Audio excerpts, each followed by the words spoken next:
Welcome to Franchise Killer, a podcast where we pick movie franchises or wannabe franchises, review them film by film, and see where things went wrong. All right. I'm the host, Reese. You are? David. And to my left is? Irina. And to my further left? Bartholomew. Noah. Why do you do that? Bartholomew You Noah. don't even finish your joke. You're like, Bartholomew Noah. That's the joke. That's the joke. Angel ears. It's so funny and so worth it. I hate you.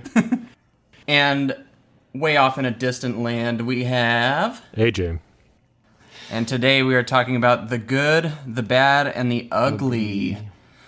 Guys, I gotta say, it is sad that this franchise had built up such momentum only to shoot itself in the foot with this last film. Am I right?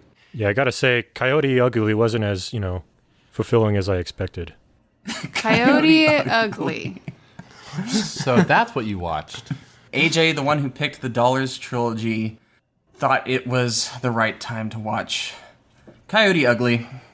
So let's recap what AJ thinks the Dollars trilogy is. So it's the first one, Space Cowboys. Space Cowboys. No, that was what was next? That was Cowboys and Aliens. Yeah, we can't include that one. Cowboys okay. and Aliens. Do you what remember? was your order? Do you remember your own I don't Dollars even trilogy? remember. It was it $1 Million Baby? Or was it the second? Yeah, Million. I think that was the second. Yeah, that sounds about right. You can't even remember the first one. Why do we have you? But Coyote Ugly. Yep, the ultimate chapter in the mythic Dollars trilogy. Anyway, The Good, the Bad, and the Ugly was directed again by Sergio Leone, who also directed the other two films in the Dollars trilogy, A Fistful of Dollars and For a Few Dollars More. And he directed the Once Upon a Time trilogy, which I've heard is good. I have not seen them, but it's supposedly just as good. Not just as good, but in the same tier as the Dollars trilogy. And I'd say a lot of people actually say they're his better works because he had more practice in polishing off his works. And more of a budget. The screenplay was by I'm guessing it's Age and Scarpelli. I'm sorry or Age and Scarpelli. I don't know what the Italian way of saying AGE is, but I'm assuming that's Italian. Luciano Vincenzoni and Sergio Leone himself, with music by, once again, Ennio Morricone, and cinematography by Tonini Deli Colli, which is different from the previous two films. Those are some Italian names right there. They are, and it's a whirlwind trying to get through that sometimes. I actually hate it. Someone's got to do it. It's my least favorite part of the episode because I feel like every movie we've talked about has had just murderer's row of just names. Difficult to pronounce. Not names. a lot of Bobs and Steves and Daves out there. No No Smiths or Johns. Actually, I think Leone and Morricone had anglicized pseudonyms when they produced this movie when it launched in America. Did they? Yeah, they were something like Bob or Steve or something like that. Yeah. Oh, well, I stand corrected. Wasn't it because they were a little worried about how it was going to be received? That's what someone speculated somewhere. Yeah, there's a stigma surrounding spaghetti westerns, and they weren't as well received. No matter how good they were in the U.S., they were kind of just dismissed. Well, I could also understand because it's set in the United States, so you don't know if it's going to be offensive or how people are going to take that. Yeah, even this movie wasn't a stranger to some mixed reviews. Mm-hmm. People It's are just dumb. crazy to think in retrospect. Some of the biggest classics today had kind of mixed reception back then. You think of like Alien, you think of Jaws, you think of this movie. All of them had fairly mixed reviews. So weird. So Well, they ridiculous. worked really hard to get the rights for this. it literally was Bob. So Leone was Bob Robertson and Morricone was Dan Savio. Okay, good. Oh. So they knew, as well as I, that you can't just have a full Italian name and get this pushed over here. All right, from now on, it's Bob Leone, guys. Okay. On this podcast, we first go over our thoughts on the film before revisiting it for the episode. Then we dive into the story, break it down bit by bit, and talk about the more significant moments. Then towards the end of the show, we give our brief reviews and numbered scores, along with an analysis on the health of the franchise and whether or not this film hurt it. So, AJ, had you seen The Good, the Bad, and the Ugly before this episode. Yes, I had. Kind of similar to, I believe, the earlier episodes we talked about with the Westerns. They were always kind of on TV in the background. I don't know that I actually had seen it fully straight through. I mean, it is a long movie, about 3 hours long. So, Yep. probably bits and pieces here on whatever network airs the classics and stuff. So this is really, I guess, the first technical viewing of it. How about you, David? A couple years ago, I think Irene and I sat down to try and watch it. I don't think we got very far with it, and it was mainly because there was less context for what was happening. And we kind of just jumped into it out of nowhere. Yeah. And it was a long movie. How do you remember it, Irina? So I think it was what you said, and we had sort of a conversation about this earlier, where upon watching this movie, you do feel like it's a separate story. It is its own story, and you don't really need a lot of context for it. But at the same time, it's almost required to see the previous films just to understand the impact of certain actors appearing on screen. So you get that sense you're missing something. Yeah, otherwise we wouldn't even understand Lee Van Cleef Yeah. coming in at all, really. Yeah. Noah, how about you? No, No, not at all. not at all. Yeah, I'm actually with you. I thought I had seen parts of this movie, but I realized I had just seen it was just from the first film. So, Yeah, I had only Interesting. heard of it in tellings. so it's one of those legendary status movies. In fact, I was kind of just Folklore. not looking forward to getting around to watching this one. Since we started the show, it's much more of an appealing thing to do. But before, I was just like, oh, this is one of those movies like Citizen Kane or 2001: A Space Odyssey, where it's I get it that I have to watch this thing. Yeah. But I don't really know if I'm in the mood to. Exactly. And Yeah. it turns out this is a totally different kind of film than I had imagined in my mind. Oh, that's Yeah. exact Yeah, same. it's as very me. entertaining. And then Especially you since, hear... didn't you say you're not really a fan of Westerns in general overall? I actually am. I Are you? like Okay. No, Westerns. that was my Gotcha. me. Yeah, I would say that Westerns in general for me are a bit of a struggle because they tend to just rehash the same stereotypes over and over. Mm-hmm. And you feel like you can anticipate what's going to happen. But that is not applied to these three films. Yeah. I would say I'm the wannabe Western fan. Like, I really like the idea Yeah. of Westerns. I get But when I that. actually sit down to watch one, I'm like, yep, this is one of those. And so I'm glad movies like this exist to really, break the mold. Yeah.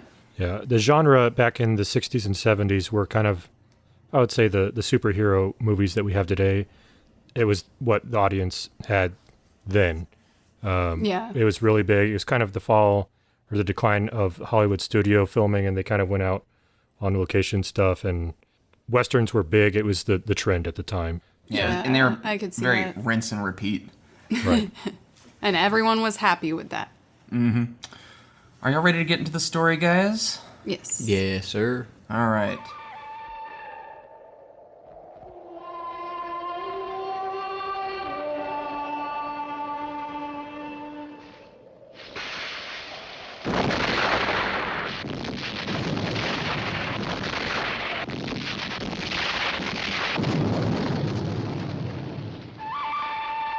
The good. The bad.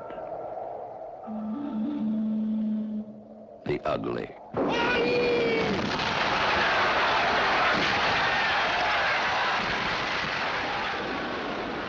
In 1862, during the American Civil War, a trio of bounty hunters attempt to kill fugitive Mexican bandit Tuco Ramirez. Tuco shoots the three bounty hunters and escapes on horseback. Elsewhere, a mercenary known as Angel Eyes interrogates former Confederate soldier Stevens, whom Angel Eyes is contracted to kill. Angel Eyes inquires about Jackson, a fugitive who stole a large cache of Confederate gold. Angel Eyes uncovers the new name Jackson is using, Bill Carson. Stevens offers Angel Eyes $1,000 to spare himself and to kill Baker, the one who commissioned his hit. Angel Eyes accepts the new target, but also kills Stevens anyway, fulfilling his first contract. He then returns to Baker, collects his fee for killing Stevens, and then kills him as well. So it says that he kills him as well, but What it doesn't say in that is that he always finishes his contract. So the ex-Confederate paid him to kill Baker as well. And even though he fulfilled his other end of the bargain, I mean, he still, for some reason, felt obligated to kill Baker as well. I get And this, I just want to go call ahead. out his name real quick. This is Lee Van Cleef, who made his debut in this franchise in the last episode, but he's playing a completely different character in this one. So continue. I was just going to say, I gotta love that Lee Van Cleef was given an opportunity to play a different character. And I think that's what's nice about some of these others' roles and these actors being able to reappear, but as someone different. Yeah, I And, believe Valente was in 2 different roles from 1 to 2 as well. Yeah. I forget the first portion of his name. I just remember that was his last name. Gian Marie Volante. Yeah. Good So job. we were watching this, and it was this one that I decided for the first time to ask: is the man with no name the same character throughout, or is he a different character in each one? A question we all asked. So And So, yeah. Go I would yeah. say we're maybe fudging a little bit on the franchise aspect of this. It is a franchise, but it's kind of a pseudo trilogy where they're linked together loosely with the same Yeah. kind of archetypal character. yeah, And we can talk about later when we talk about the overall health of the franchise, that kind of stuff. Right. But we see the progression of, really loosely, the man with no name, his interaction with how he goes about the world. It's kind of similar in multiple movies. And then we also Yeah. see, his same outfit and costume, where we know that was kind of budgetary reasons, but it also helps build that character. And this movie Yes. is actually commonly treated as a prequel to the first 2 Yeah. because it takes place earlier during the American Civil War. And we also see him get that iconic poncho at the end of this movie that he has in the Yeah, such a cool first moment. 2 movies. So it gets confusing even more so if you're trying to think of this, is it a trilogy or are they separate and not connected at all? Because they do certain things with Van Cleef's character where in the second movie, in For a Few Dollars More, he talks about how he was a soldier. And he was it a sergeant? Former sergeant of some kind? Oh, wait, who are you talking Lee about? Van Cleef's character. I think it was a colonel. Colonel, yeah, he was a colonel. I mean, Mortimer in the Yeah. second one. Yeah, but then in this movie, he was a part of the army. So there are connecting factors in it where you go, is that Yeah, what he's and supposed it's- to be in the second one? Well, it's very loosely connected, and since there's really no affirmative on what the theory is behind these, you're sort of left to just speculate on your own. But it almost seems like Clint Eastwood's character, the man with no name, Blondie, Monco, Joe, is almost, in my opinion, it kind of comes across as American folklore, where he has these images of himself where it's the same throughout, and it's almost like a ghost story, It's a like legend. So he's a Western ghost he's story. Sasquatch to some people and Yeti to others. Yeah, so I that's kind of how I Yeah. picture him, where he's this motif that keeps appearing, and his character isn't drastically different from the others to the point where you're willing to say it's a completely different character. So I think that works. As long as he's similar throughout, that's what the people want. So He is the embodiment of the same concept of the American Western and man. again, you never learn anything about his history. Nope. Yeah. And so, supposing he's the same guy in each one, that would mean 3 is 1, 2 is 2, and 1 is 3. Potentially. Potentially. Yeah. There's no exact answer. If it for is in Yeah. fact supposed to be connected. Yeah. But Yeah. this one does, like you said, hint that this is before the rest. Personally, And I'm we've- fine with it being in a gray area. I don't know that I need it to be Yeah. absolutely Oh, yeah. linked together. So Yeah, I think the ambiguity of these movies adds to, the appeal. I just think that was one of the talking points where we were speaking of the development of him as a character between the 2 movies, as if it was the exact same person, Right. but it's a little more vague than that. Yeah, in a way, instead of a franchise, you could kind of attribute it to a Western anthology. Instead. I would agree with that. So before we get too in the weeds about how all these 3 movies are connected, let's talk about the opening to this story. So we have Angel Eyes, and we briefly touched on how he kills one guy, gets money from him to kill the other, goes back and kills the other guy. I get the sense that he uses this as a front to just kill people and make people suffer because he enjoys it. Oh, yeah. But It does seem that way. he tries to add some sort of structure behind it to give him some sort of, I don't Reason. Yeah. He's a hired killer with Yeah. a code. He's got The that. way Lee, yeah, go ahead. He's got that maniacal laugh after he kills.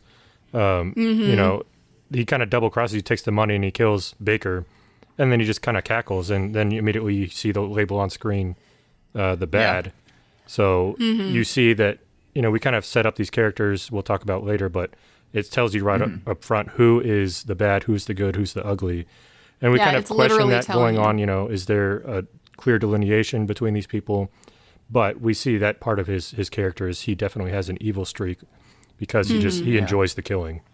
Although there is some weird sort of graying of the line between who is the bad and who is the ugly. That's what he was saying. But Well, go ahead. and I was going to say mainly because I heard back in the day when they first released it in the U.S., they swapped the names. Oh, so really? when they first Oh. aired it, they showed Lee Van Cleef as the ugly, and then they had Tuco as the bad. Tuco as the bad. And okay, I so see. it is definitely more ambiguous because they're both bad.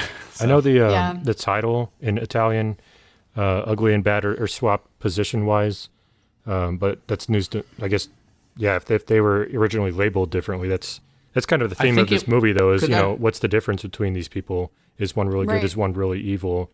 And then we see that definitely in the first part, and then we go on to the second part, and we can maybe draw some more distinctions there. So I don't want to jump ahead.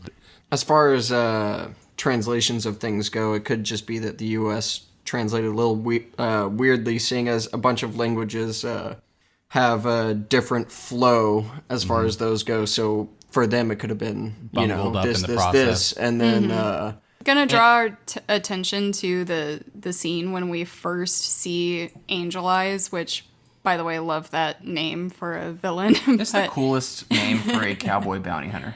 But I think this was the moment where I just really was paying attention to the cinematography and the way the shots were framed, where you're kind of in this person's house and there's been no talking for the longest period There was of time. 12 minutes, no dialogue. Yeah. But you still understand what's happening. You get the tension, the looks exchanged, and Lee Van Cleef honestly fits the profile for a great villain. He has the look for it. Oh yeah. But the thing I love about the way this scene is set up is the sitting down at a table to dinner or some meal. And when you think about as far as Italian culture, I think everyone can relate to this, but when you're sitting down to a meal is supposed to be a passive family breaking of the bread moment. It's a peaceful moment. And the fact that he uses the scene to build tension is incredibly impactful, especially for Italian families who really put value in sharing meals. So when you think about it, that's like if you were from that culture, imagine the impact of this scene where it's just kind of turning you over. You brought over, when we were talking earlier, you brought up how there was a lot of Italian sort of, not tropes, but things that they would relate to more so than we would in this. And it somehow comes across differently to us, but it still works. Yeah, I you think we can you all still relate. get it. But I imagine that it was even more impactful as far as a Italian audience. I actually think this is the most American of the three movies, especially in regards to the implementation of more humor that I feel like is more Well, especially Western. now that we know about our whole Marvel trend. Yeah. They In fact, love their one of the humor. screenwriters was like, Italian humor is completely different, and he had to change a bunch of things to, make it more accessible to an American audience, which is Yeah. actually one of the reasons this movie is so successful, because it banked huge over here, not to spoil anything. Yeah. Another American aspect of this is that I think the villain is much more clear-cut here. oh yeah, Yeah. I would disagree with that. You disagree? Yeah. Angel Eyes is a straight-up... He has murders no a humanity. No, He he does villainous things, but there are multiple people doing villainous things in this movie where He's called the Bad. yes, I'm not saying that you could see him and know. Like, I guess when you say it that way, yeah, they say the bad it's things. bold letters right at the beginning. I would also say he is left out of a large portion of this movie. That's true. And you focus on our ugly and good characters most of the time. And between those two, who do you think is the more villainous? Yeah. I mean, you kind of get a skewed view of the characters at times. I don't think Tuco is a villain. Yeah. Sorry. Well, in another movie, he could be. Okay, did you read off, or did you hear what they read off about what he's done in the past? He's definitely not a good person. Some of that stuff seemed like it was planted to... It could be purported. Yeah. I don't know. Anyway, let's talk about Tuco real quick. Played by... Eli Wallach. Eli Wallach, yeah. Good job. Beat me to it. Oh, I just remembered his name. It was repeated so many times today. Yeah. It's so cool how these movies introduce another pillar of acting into the mix in each iteration. It's like first we had the man with no name, Joe, Clint Eastwood, big presence who he dominated that first movie, and then we had Mortimer come in, played by Lee Van Cleef, and he dominated that movie and almost pushed Clint Eastwood to the side, and now we have Eli Wallach coming in on the scene, and he's making this movie his own almost. He holds his own. Well, it's interesting because, again, we've talked about in the previous ones, if you listen to our former 2 episodes, but he wanted to have Jean-Marie Volonté be the villain in this, or not the villain, but to portray the ugly character who is Wallach. And he is by no means ugly. Exactly. It's funny how he was trying to carry all 3 of these people throughout these movies, and you would almost question having someone new put in, and every time he brings someone in, though, they kill it, and they nail it. So I was super impressed with Wallach's performance in this. I mean, I guess we're not to that point yet. I think we've only touched Lee Van Cleef. We saw him briefly in the very beginning, jumping out of a window, but... if you want to go ahead and continue with the story, we can... One thing we did not touch upon that I think is very important is the very opening, where we have our first introduction to the score. Yeah. One of the most iconic themes of all time. Yeah. Yep. This score is actually the reason I chose this trilogy. Really? Yeah. That's pretty cool. And we mentioned... I think this is the best of the 3. Oh, absolutely. We mentioned earlier in earlier episodes that Morricone, recently passed away, so it's good to have a little bit of tribute here for him. But in my opinion, this score is one of the most... probably the most influential soundtrack of all time, in my opinion. Definitely one of the best. And it really diverged from like the Bernstein grandstand orchestral arrangements of, the John Wayne, the Ford Westerns, where everything's kind of clean and, nice and neat and prim. And here we've got an electric guitar and human voices, and just the innovation of it is amazing. And it has been imitated countless times in so much media now. Like everyone has heard that phrase, or several of these tracks. Everyone has heard that. Even if you haven't seen this movie, you've heard it some shape or form. Yeah. Oh yeah. And even after all the cliches and recyclings and copycats, it still is the best out of all of its peers. Yeah. In terms of, I would say this, and I'm not actually really searching my brain for all the other Westerns, but this is probably my favorite Western score, and one of the best scores of all time, just as you said. And while we're calling out artists that were involved in this, one of them the guy that is doing all the artwork for the intros is Eugenio Lardani. And so he was actually a self-taught graphic designer, and he did a lot of these virtually with either no budget or no money at all. So the first one he did it for free. It's the little cutout animation type look at the beginning. So just to throw his name out there, because we haven't yet. He deserves credit. Yeah. Let's continue with the plot. Meanwhile, Tuco is rescued from bounty hunters by a gunman, Blondie, who delivers him to the local sheriff to collect his $2,000 bounty. As Tuco is about to be hanged, Blondie severs Tuco's noose by shooting it. The two escape on horseback in the chaos and split the bounty. They repeat this scheme in another town for more reward money. However, Blondie grows weary of Tuco's complaining and abandons him without horse or water in the desert. Tuco manages to walk to a village, and then tracks Blondie to a town occupied by Confederate troops. Tuco holds Blondie at gunpoint, planning to force him to hang himself, but Union artillery hits the town, allowing Blondie to escape.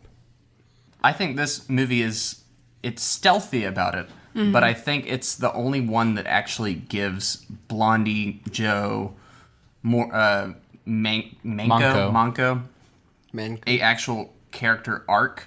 in terms of emotional growth, personal growth. Oh, yeah. He starts off as kind of he was going to leave this guy out in the desert to die. Like that's his thing. And by the end of the movie, he's putting a blanket on a dying soldier and giving him a smoke, and he's saving. Even though he puts Tuco in the situation, he saves Tuco's life in the end. Even though I can't. To be fair, I would say that he wasn't really leaving him to die in the He desert, left him but he 70 left him miles away from dry. a town But in the desert. yeah, but he did it thinking, all right, if you actually try, you can make it. It's 70 miles. I will He I also know say it's that. reneged on miles, his but- deal with him and kind of just screwed Yeah. him over. Oh, yeah. He Yeah, took them but out. that's where I will concede that he was definitely more of a It's- greedy person. To me, it's more of he kind of views all criminals in the same way. Even though he's not hugely great himself, he's not probably at the same level that Tuco is. It's so a pirate's life, right? It's almost like little he sees them as vermin, which he is called the rat. So Yeah. and by the end of the film, I would agree with you, Reese. It is very, very subtle, but there is a little bit of working on his empathy. Oh, yeah. I would He's say slightly more merciful. Well, He in a way, he definitely kind of grows on him similar to like in The Witcher with you have The Witcher and Jaskier a little bit. He kind of follows him around and annoys him the whole movie, but he has a soft spot for him, you know? Yeah. Even though he annoys him and kind of double crosses him multiple times, there's something childish about Right. him that he can appreciate. Yeah, It's but like he's amusing to him. It's just like, Yeah. oh, you. it also explains why he would go out of his way to save the wife and child in A Fistful of Dollars. Yes. right. Just Supposing kind of they're if connected. that's a sequel. you Right, know? right. Yeah. I If it think- is, I think that Blondie's approach to this character Tuco is, in a weird way, how I approached this character too. Because the first time I see him, you just think, oh yeah, this is just a really annoying character, and he's going to be hanging around the whole time. But similar to Blondie, you start to find over time that you care about him in a strange way. Yeah. Yeah. David brought up earlier, are they really good, bad, and ugly? Do they live up to their labels that we see on screen? We see Blondie as labeled as the good immediately after he ditches Tuco in the desert. So, Right. And especially, contrasting it against American Westerns where you have John Wayne or some stalwart figure who's, really walks the moral line, the high road. We see, this person, Blondie, literally has the biggest body count.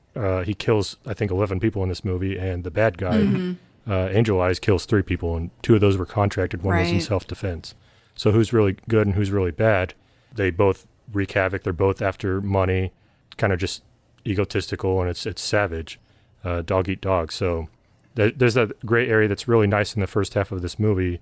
And then, like Reese brought up, we do have this arc, though, that's really subtle, but we show some complexity to characters and in response to the world around them, the American Civil War, which, by the way, this movie is unique in that it actually kind of depicts the gruesomeness of the Civil War head on, whereas most Right. other Westerns of the time just kind of glamorized it or didn't touch on it at all, even though they were, taking place at the same time. Yeah. and they didn't pick sides either. Right. So this one, they show these characters interacting with the world around them and how they respond to that. The gruesomeness of war really delineates, where they live up to their namesake, the good, bad, and the ugly. Right. Now, a neat little factoid I thought was interesting about this movie was they didn't anticipate on making this movie. They finished the first 2, if I am correct on this. And whenever the U.S. producers were trying to get the rights to get it into the U.S., they asked if Sergio had a plan for a 3rd movie, which he didn't. And he kind of like pitched this, idea around about, quote, "It's the story of 3 bums that go around through the Civil War looking for money." And that is what started this, just like a general off-the-cuff throw out of an idea. Yeah, I read that too. Yeah, and everyone's like, yeah, that sounds good. And so they wrote a story around it very, very quickly. They probably would have said anything sounds good. These Yeah, movies pretty were much. all 3 of them were pumped out in quick succession. Well, Like, I Which think is impressive, it is. honestly. I think the interesting thing, though, is when you read that, the original idea is 3 bums looking for money. There's no delineation, really. Right. There are good, the bad, and the ugly, but in the end, it's just people trying to look out for themselves to get the money they want, you know? Right. So there are gray lines. Just with different methods of doing it. By the way, I'm going to be a snob real quick. Do it. For any director, do you always say their first name? I'm not gonna lie, I kind of forgot his name just on the Leone? spot. So for some reason, Sergio stuck. So we were going with that. You know, my close, good Sergio? friend Sergio. I'm pretty sure I was hoping nobody else was going gonna to say it. Spielberg. know, And then Steven. Steven just. I really like Wallach's performance here in this beginning, and where he goes in, he finally stumbles into that town and the interaction in the gun shop. He kind of forces his way in, and we have this. It's kind of ironic, you know, this guy selling guns is kind of this timid little character and lets him walk all over him. And I think Wallach actually said that he didn't really know anything about firearms at all, and Leone was just, you know, kind of make it up, you know. And the way he inspects the pistols and the revolvers and goes through the meticulous process of vetting them, and it comes off really cool, and it just speaks to the you know, talent of an actor to And really fool the Yes. audience and say this guy knows what he's looking at. He really embodies that character. And I don't know if that's the first time this has been done in a movie, but there's so many movies after this that have scenes like this, where someone just goes into a gun store or a gadget Just area, inspecting and they're things just like in general. meticulously going over their weapons. Like, Right. I want to say this is like the first time you see that. I'm sure it's happened before, but Wait, so he improvised this? Is that what you're saying? Yes. So how he handled those Holy revolvers, cow! and Yeah. you know, looked down the barrel, rotated the cylinder, everything like that. He didn't know the ins and outs of a firearm personally. Dang. I loved how he put it up to his ear, and you're like, oh, what is he Was doing? he trying to listen I for? honestly thought it was a well thought out thing where they're like, all right, so you're looking for this kind of sound because that's what gun people Yeah. do. That's like the people who are into this kind of thing. That's what they're looking for back in Yeah. the West. Oh, And that the target range scene is perfect too. 'Cause Yes.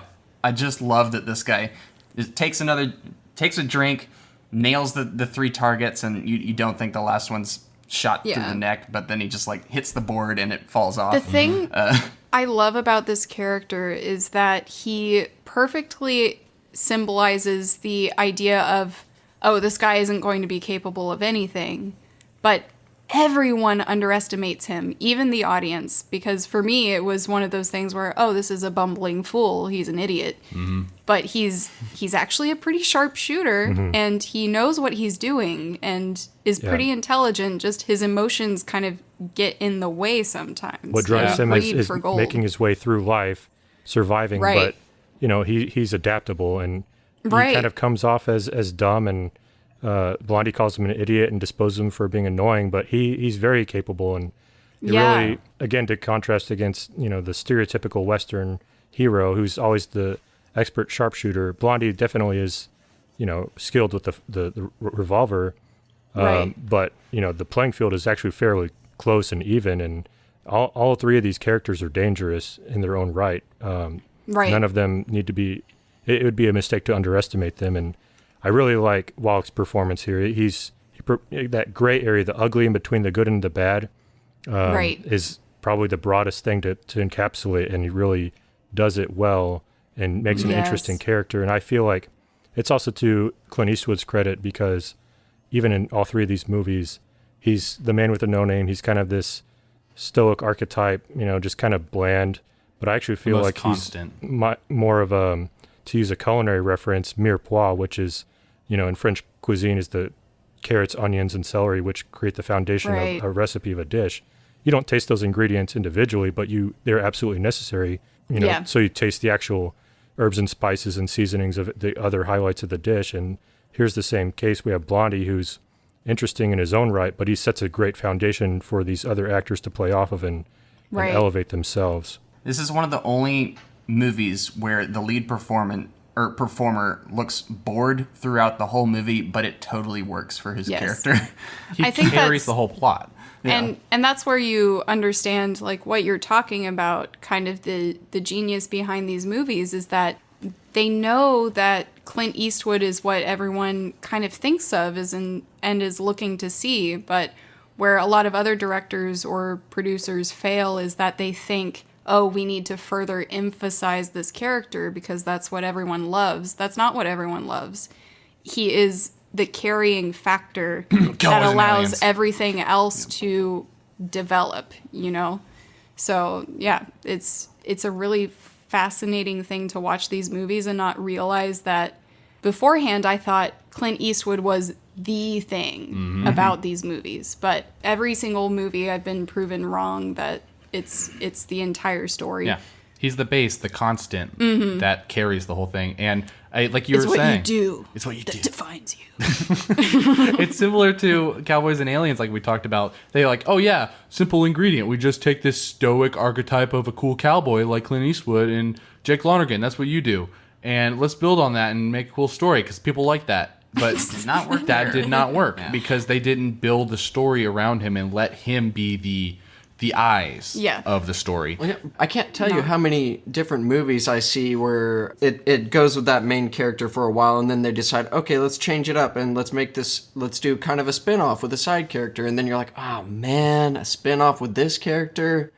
That's the supporting character. I don't really want to watch this guy. Yeah. But then in this, you're like, oh, I could watch a story with this guy. All of them. Yeah, exactly. With each one. You Right. would love to see another series based on them. Exactly. And the way they use Tuco to develop humor, like you were saying, the American almost humor of it, they take that sort of charismatic character that he's portraying and throwing his anger into the humor aspect where he's trying to constantly adapt to his situations, and if he's mad, he's yelling at you. He's like, "Stupid! Your mother was I'll kill you! I'll kill you! I'm an honest farmer. I'm an honest farmer." You're not. You're really. Imagine how hard that is, because even still in this third movie, the cast and crew are all speaking like 3 different languages. Right. So that's why we crazy. have one of the main drawbacks of this movie is the audio dub. Yeah. Some of the audio, aside from the soundtrack, the obviously poorly synced words. It's definitely better in this movie than the prior 2 movies. Yeah. But still, it's because they didn't record on set the dialogue. Each actor is actually speaking their own language when they're rehearsing lines, and then they Right. go back and Yeah. dub over it.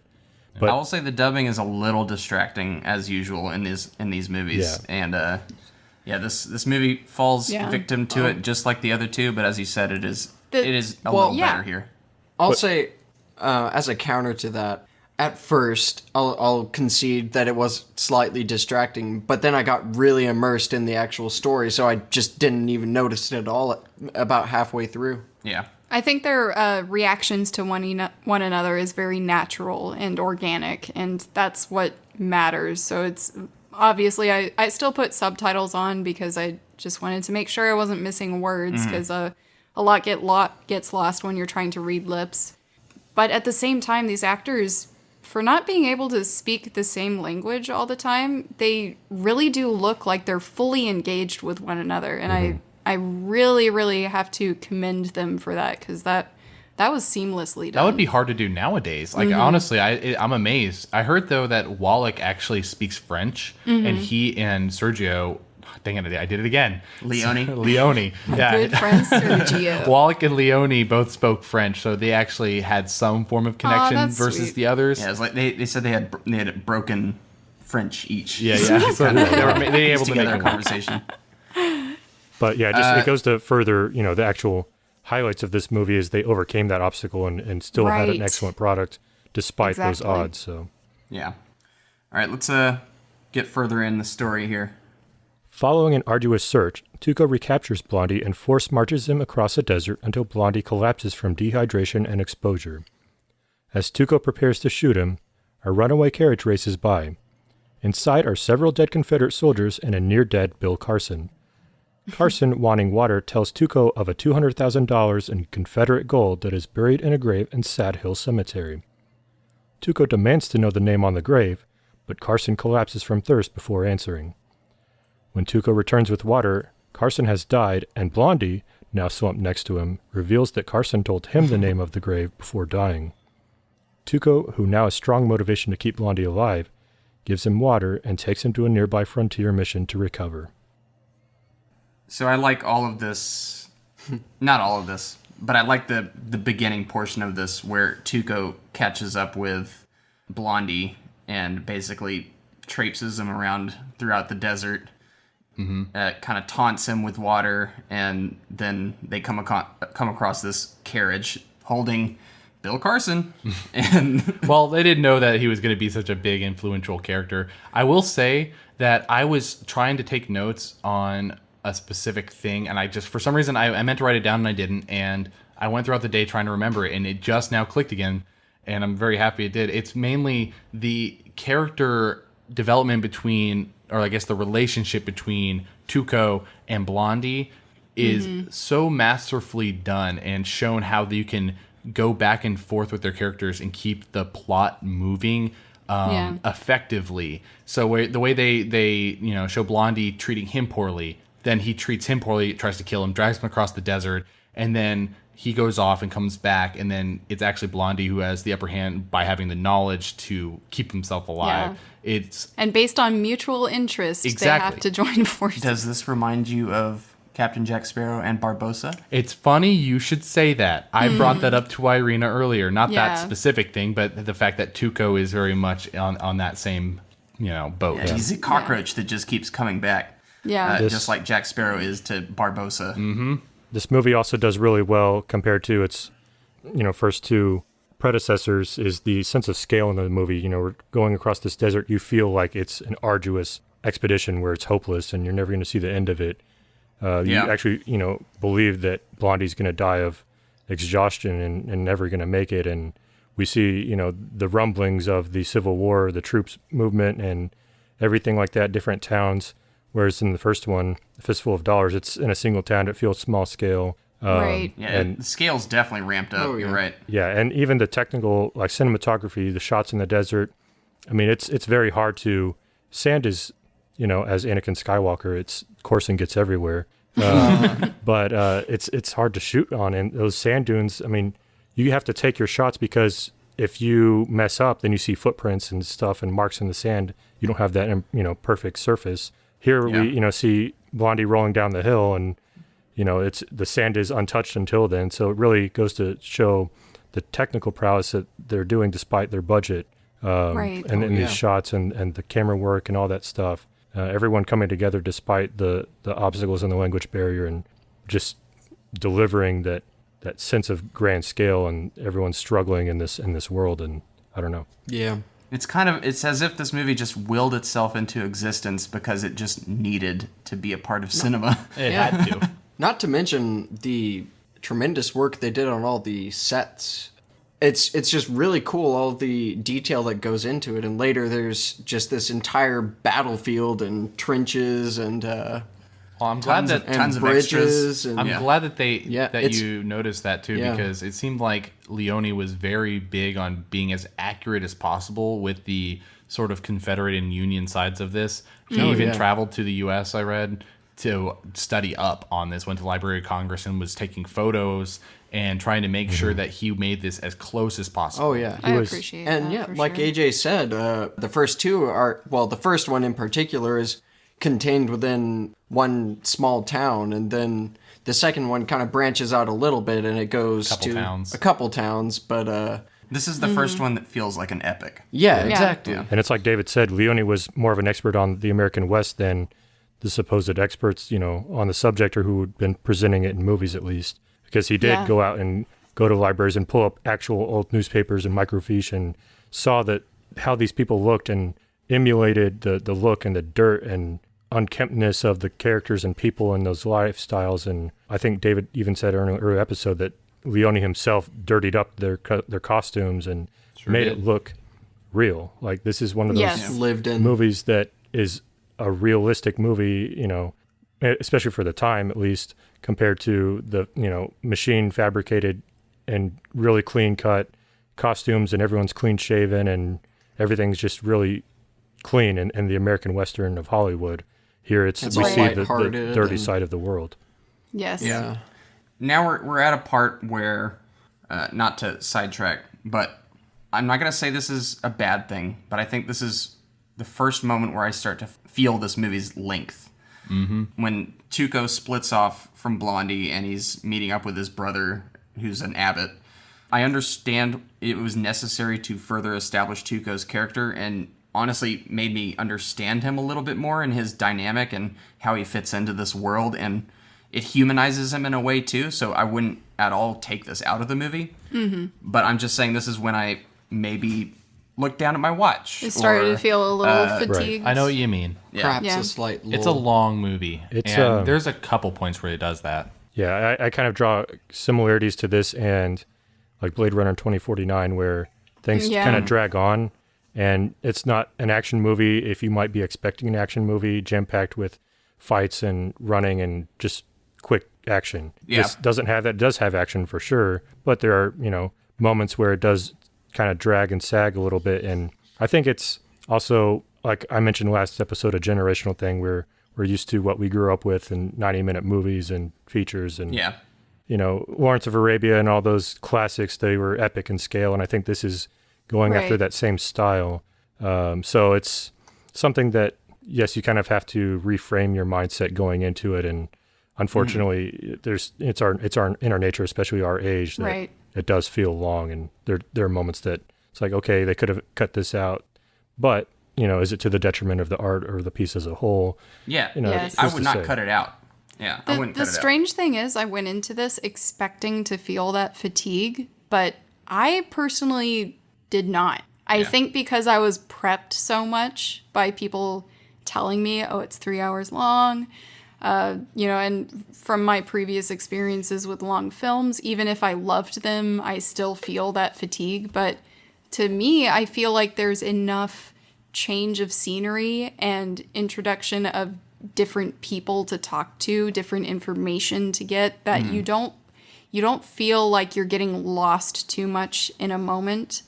Where we mentioned in the second one, there's a bit of a lull in a period of time because I think mostly because you've already been introduced to all the characters and you experience a time where there's not a lot of events happening. Mm-hmm. But in this, I feel like there's constantly a change in scenery, constantly a character having a conversation with a new character. So I felt like I kept being dragged on to the next scene without really feeling the fatigue of it.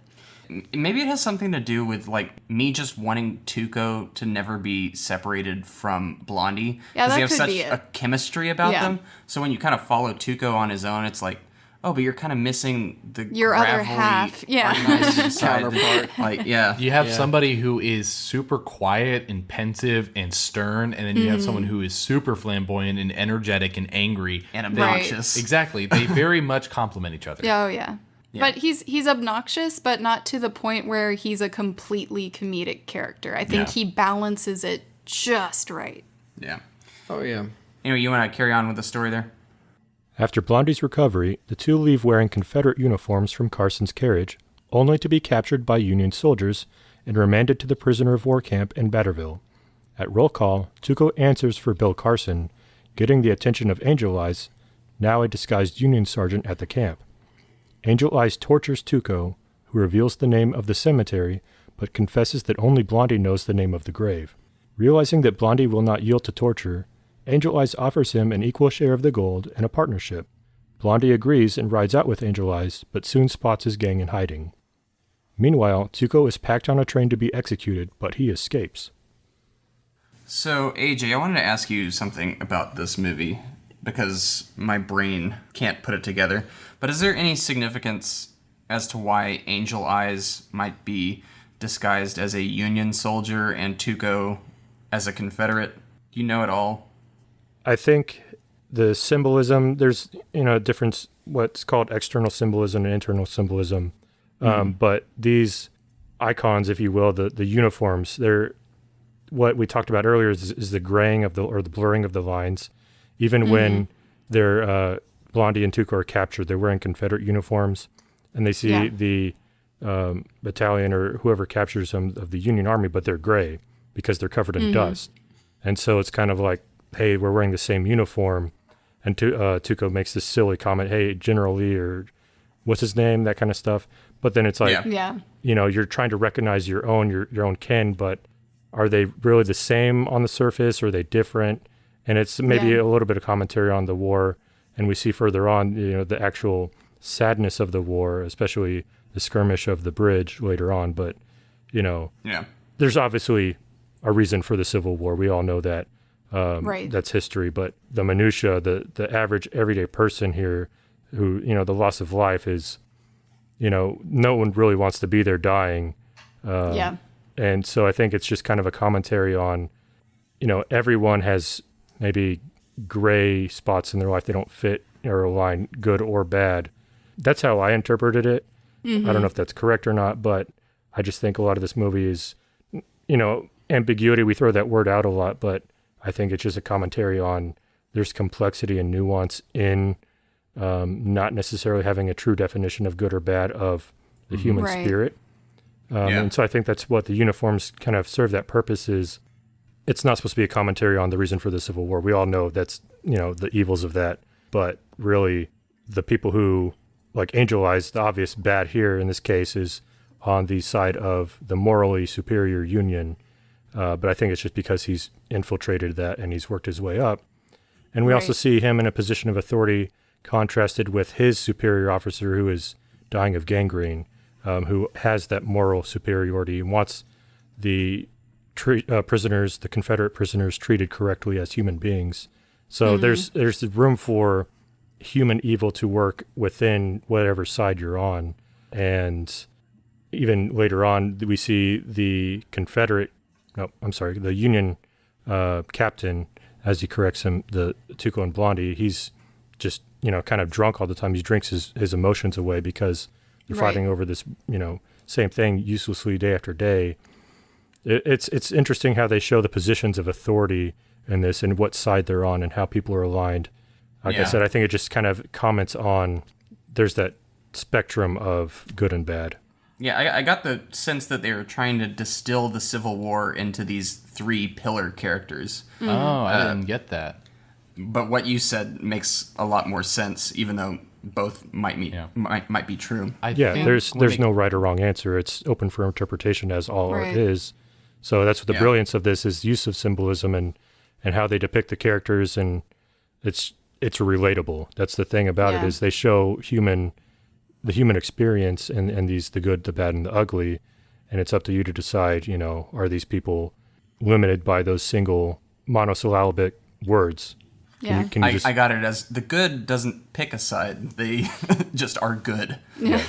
But yeah, Well, in this movie, the way he portrays the two sides, I think, is, like you said, ambiguous, but it's mainly to show that it's the same.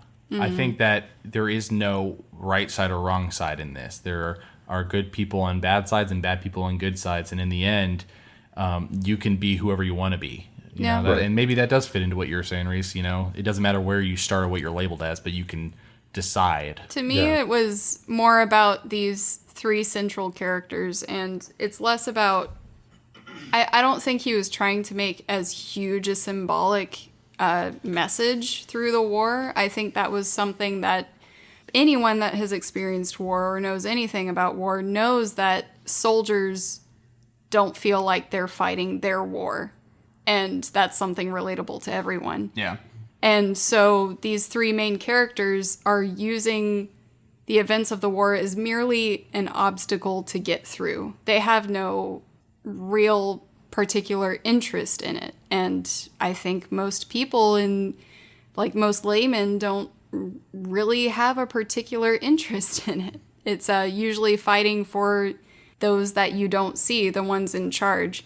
So these main characters, to me, while maybe Blondie shows a little more empathy or sympathy towards certain soldiers, the rest of them are merely using the outfits as a means to get what they want or what they need. Right. Yeah, and it shows the ambition of the bad. Angel Eyes here, he's climbing that ladder of bodies to raise himself or put himself in a position of power. And we see that really powerful scene of the Confederate prisoner band playing just to cover up the torture of Tuco.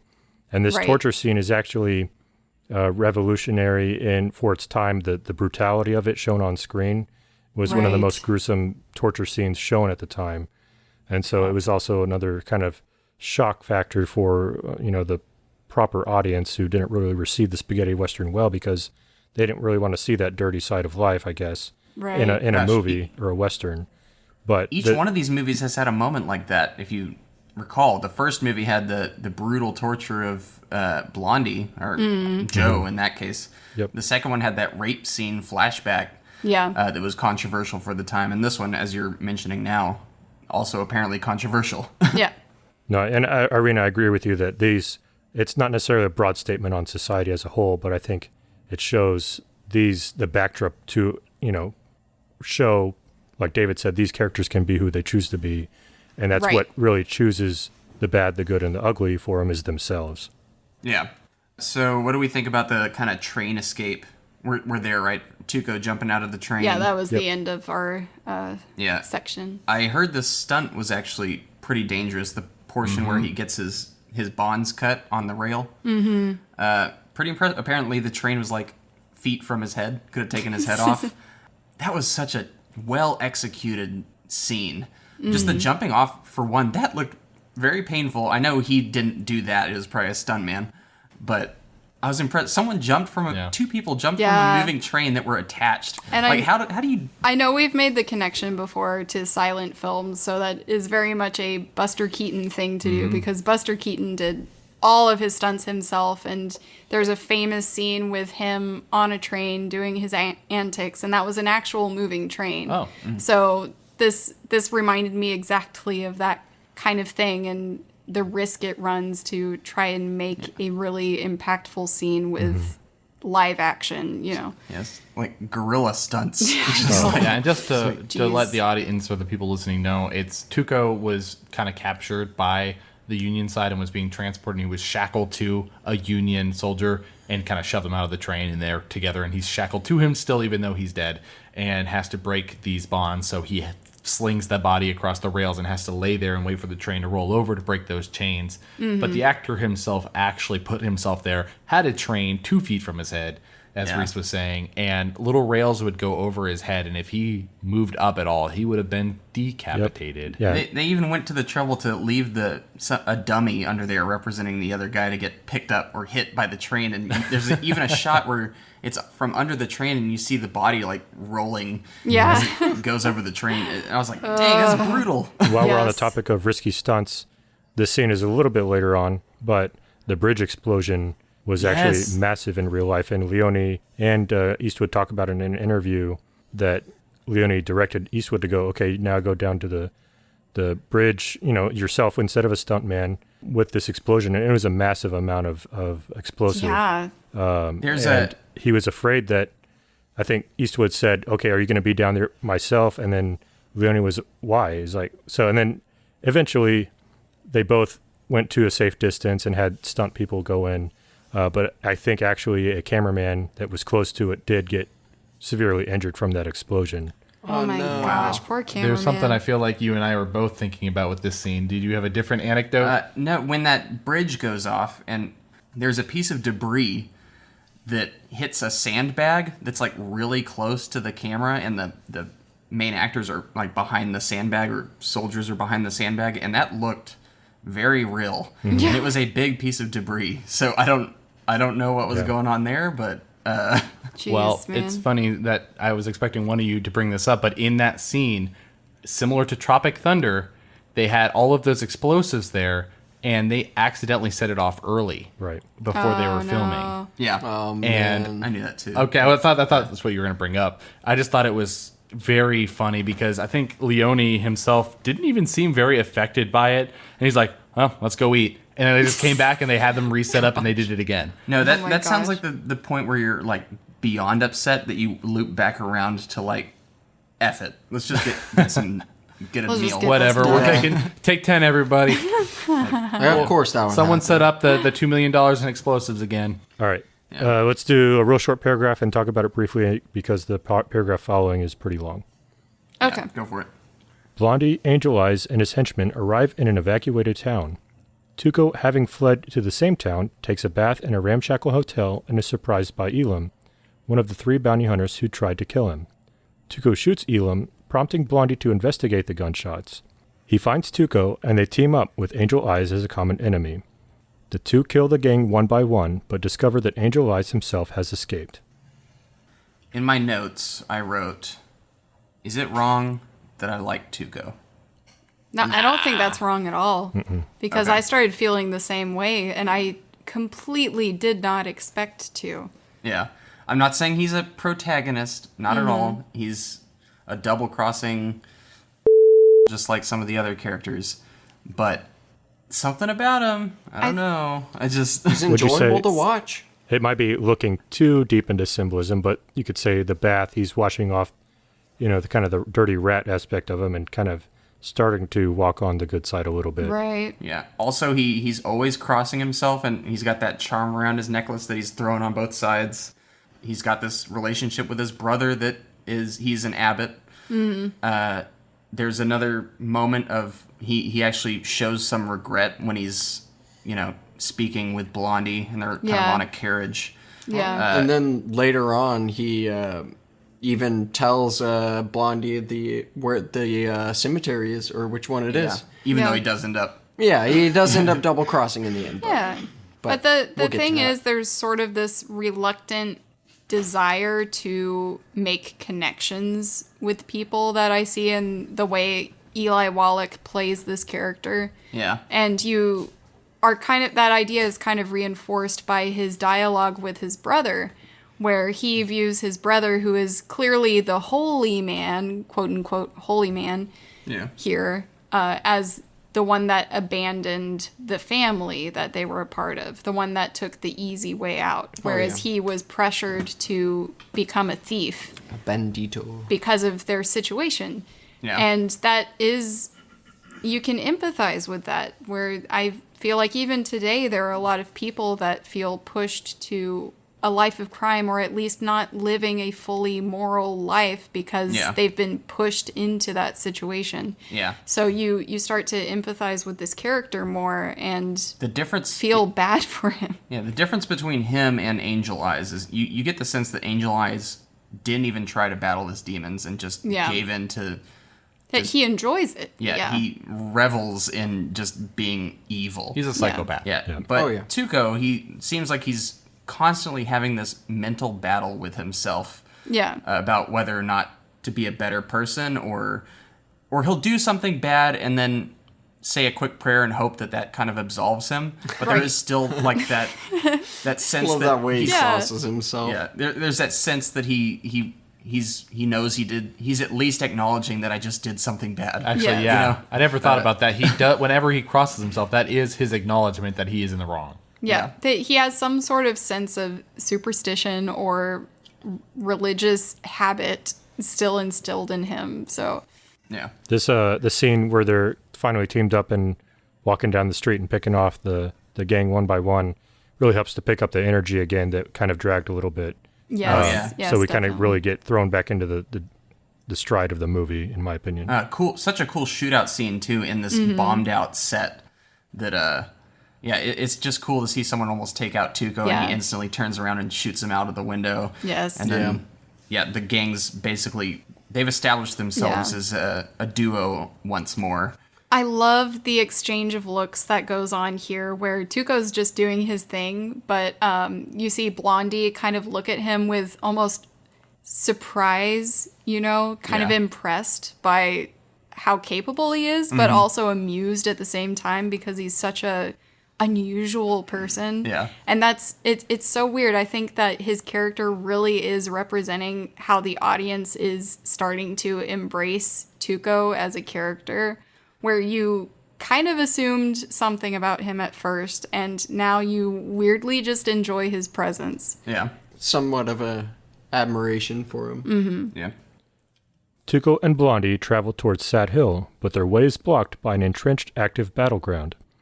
The two need to cross a bridge being fought over by Union and Confederate troops on either side. Blondie decides to destroy the bridge to disperse the two armies to allow access to the cemetery. As they wire the bridge with explosives, Tuco suggests they share information in case one person dies before he can help the other. Tuco reveals the name of the cemetery, while Blondie says Arch Stanton as the name on the grave. After the bridge is demolished, the armies disperse, and Tuco steals a horse and rides to Sad Hill to claim the gold for himself. He finds Arch Stanton's grave and begins digging. Blondie arrives and encourages him at gunpoint to continue.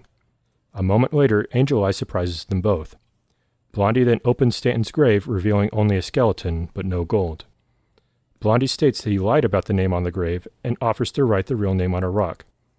Placing it face down in the courtyard of the cemetery, he challenges Tuco and Angel Eyes to a 3-way duel. There is so much epicness on display in this whole section that you just read off. That was my favorite moment in the entirety of all three. First we'll touch on the Civil War scene again. I know we've given that a lot of lip service, but it bears repeating. We already knew this was a more expansive Western, but this just opens it up even further, and you're like, wow, there is a production here. It's impressive to see. Yeah, I heard that they actually conscripted, or I don't even know if you can use conscripted, but they actually had army or Spanish army men be the Confederate soldiers and Union soldiers in these scenes. So he actually paid them to be actors. Yeah, It's pretty cool. They also put the cemetery scene at the end too. They apparently that also only took 2 days to put together. I think they used soldiers for that. They did. It was Spanish soldiers, I believe. Yeah. So this Civil War, this is where we really see the heart of the Civil War. And like I mentioned earlier, this is kind of showing the down and dirty side that no other Western really had touched upon. We see the entrenchment and kind of the pointlessness of this skirmish over this bridge that ultimately is pointless because it gets blown up and they just move on, even though they've been there. And we see Captain Clinton here. He's got this humility about him because he, immediately tells them, you're calling me. You need to run your rank and hierarchy because you're calling me something that's above my actual rank. Yeah. But he's also an alcoholic, and that's his coping mechanism for the horrors of the war he's seen and kind of the pointlessness of it. So I feel like this scene is really good to establish, and it's kind of the turning point. It's a little late, but it's the turning point of defining or setting in stone the namesakes for these characters, the good, the bad, and the ugly, because this is where it tests each character and how they react to this situation is what determines if they're good or not, even though up till now they're both killers, or they're all three are killers. They're all three really savory people, but their reaction to what's around them and the death, and even Blondie himself is like, this is the most death I've ever seen, all this needless, waste of life, even though he's someone who's, kills left and right. Yeah, and then we see his moment with the dying captain, and as the ugly Tuco just kind of runs away after the money without a second thought.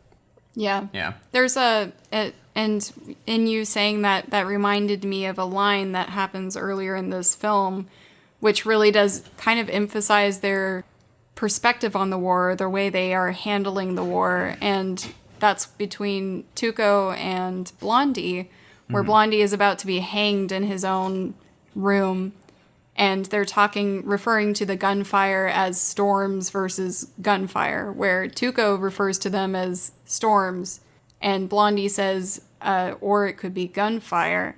And where it's obviously gunfire, Tuco is kind of visualizing it as that's basically just nature. That's just what's happening. He just accepts it as basically normal, but not really affecting him directly. Yeah. And with Blondie's character, it's an actual event that once he's thrown into it, these scenes of the war are very sobering, and almost when these characters' interaction with it, it's awkward in a way because they have different motives, but they're forced into a situation of looking at this directly.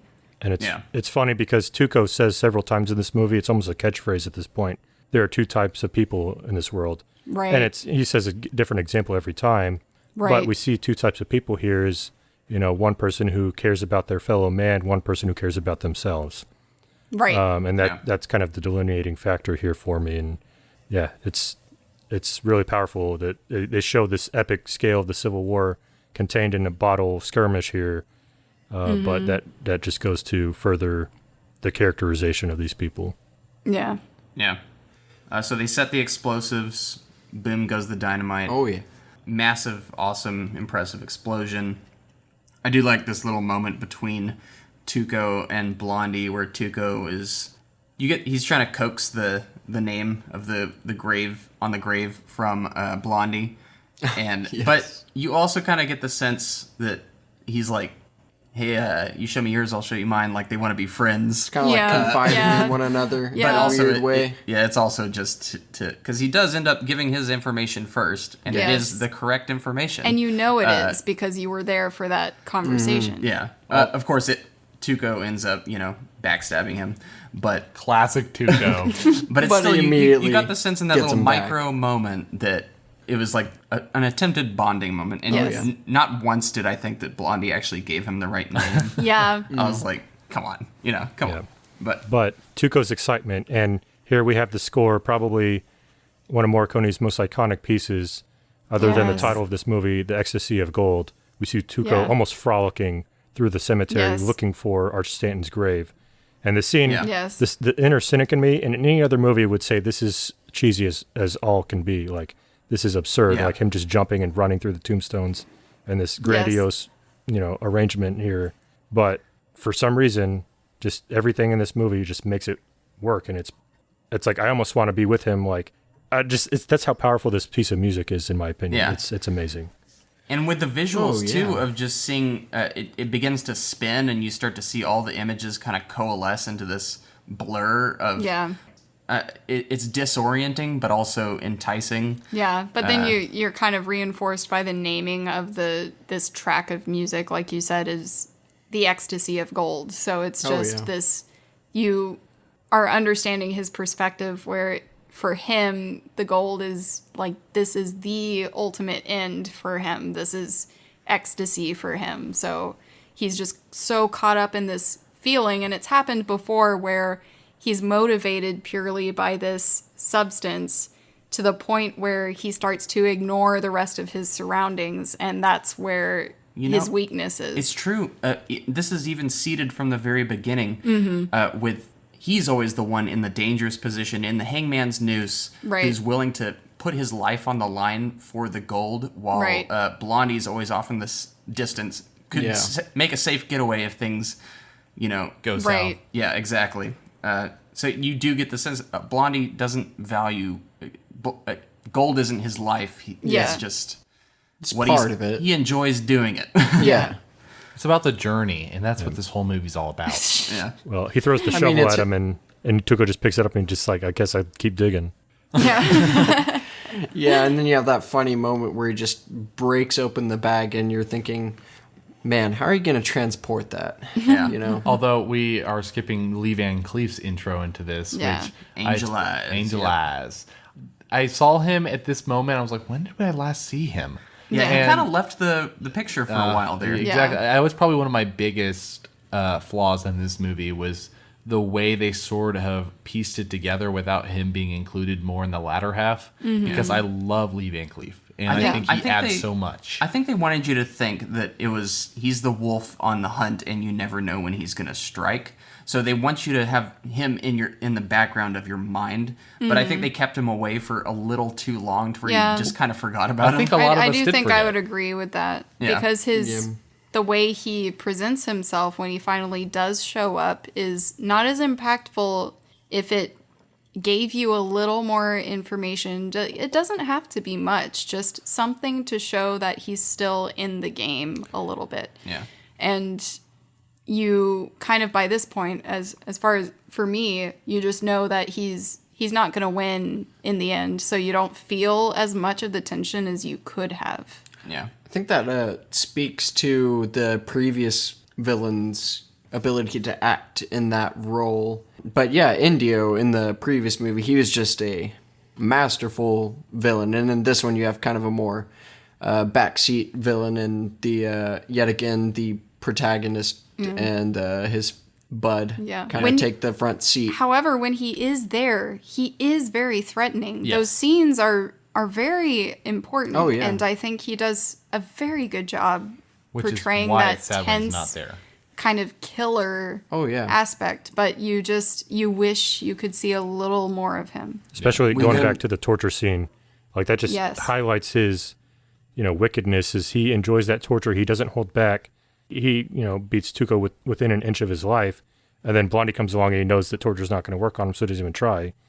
So it's Yeah. like he turns it on and off, just, treating On a Tuco, whim, just on a basically. whim is just it's dastardly, it's malicious. Yeah. And then we don't see him for a while. So But then you do. And once you do, it's one of the greatest scenes in the entire movie. And in cinematic history, I would argue. It is true. Exactly. It is true. You have like this beautiful moment where just they set up that three-way standoff. The music is just going on, and Blaring, you're just in it. You're fully invested. They're all sizing each other up, testing whatever each one of them is going to do, and then you see both Tuco and Angel Eyes. They're both starting to look a little nervous, but then you go over to Blondie, and he's just fully composed. It And looks like he's about to take a nap.